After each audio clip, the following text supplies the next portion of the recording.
Verbinski movie, A Cure for Insomnia. No, Wellness. Sorry, I'm still slap happy. I'm Chris. Patience. Richard. Bo. Carlos.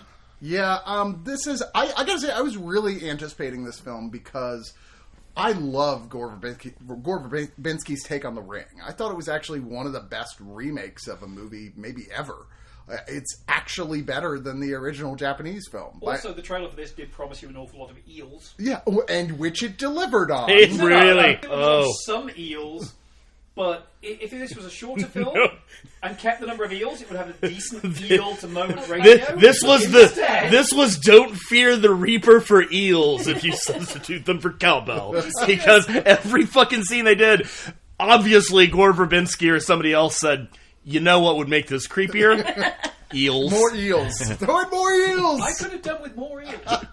Alright, so the story is Dane DeHaan plays... Story? Yeah, such as it is. Oh no, there's a lot of it. Yeah, There's a lot. Despite the trailers looking like this is a period piece, it is not.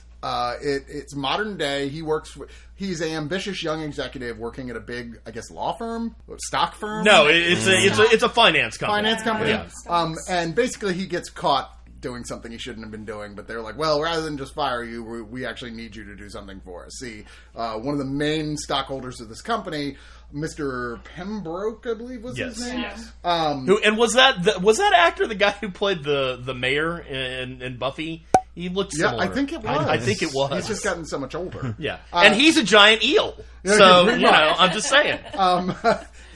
They're like, he went to this weird spa out in I guess Switzerland? Is that where they're Germany? They're in the Swiss Alps. Swiss Alps? They're at the very, very foot of where the Swiss Alps begin.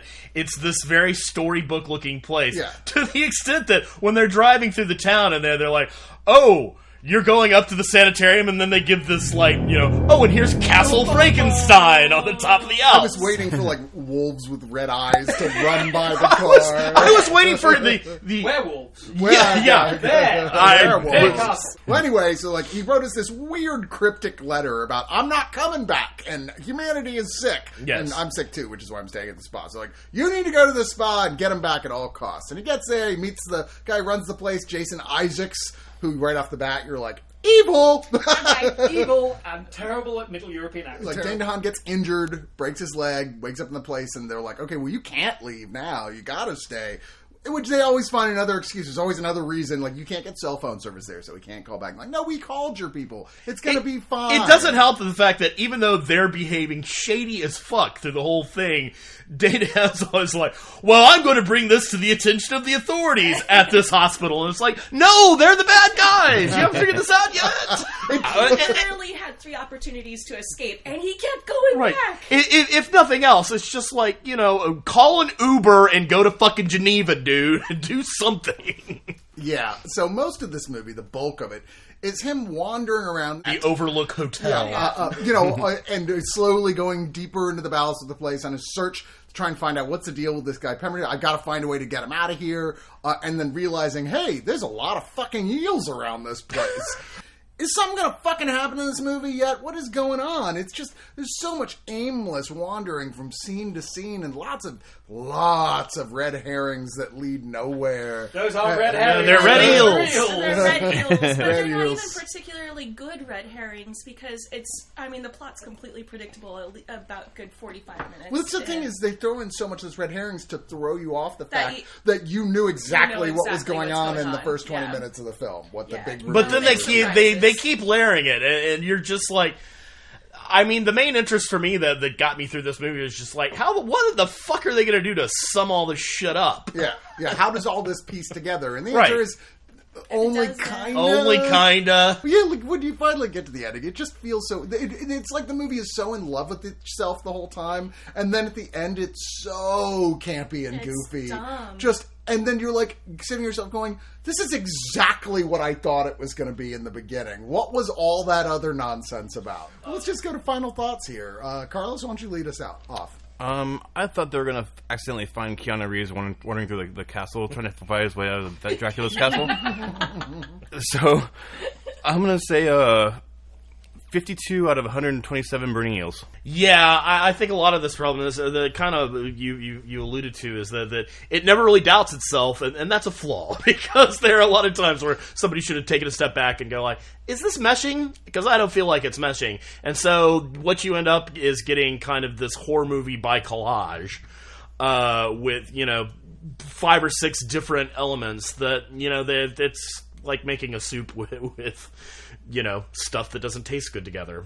So yeah, and although I will admit that this movie kept me engrossed because, once again, I was just kind of like, well, what the fuck is happening here?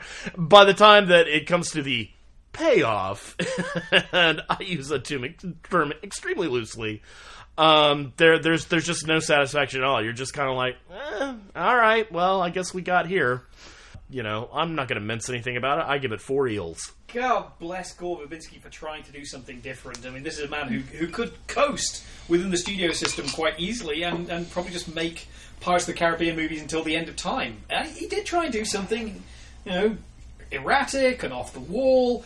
But, I probably watched 30 films that tried to do something similar to this. And they do it on less money, with far less experience and far fewer resources.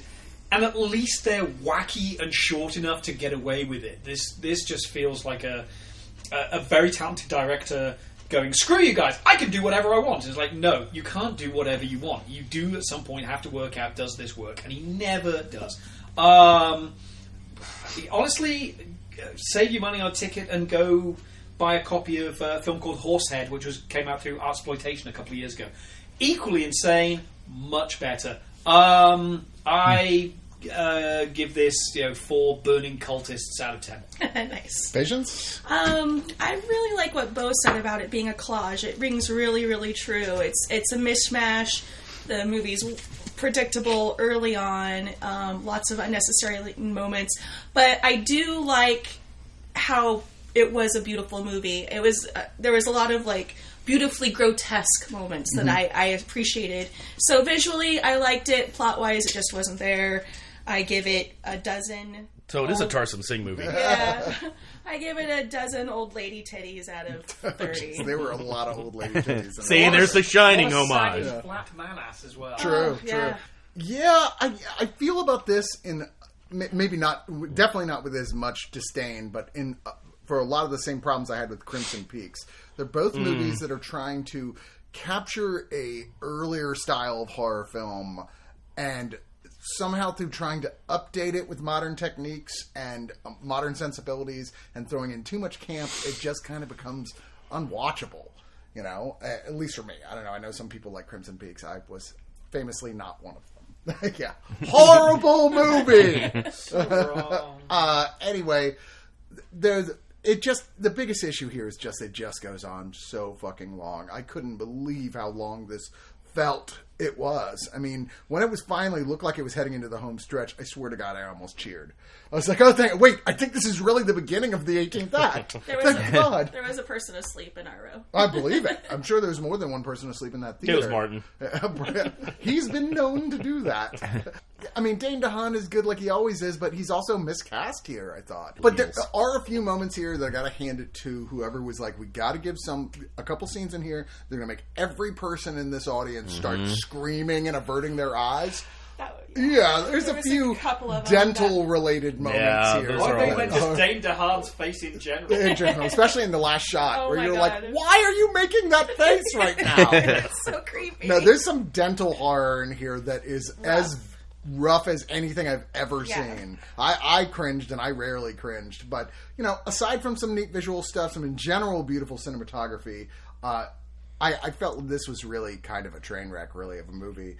I'm going to give it 3 out of 10 uncomfortable moments with gums being stretched farther than we should ever see on camera. Oh, yeah. Yeah. I'm going to go floss, right now. I'm serious.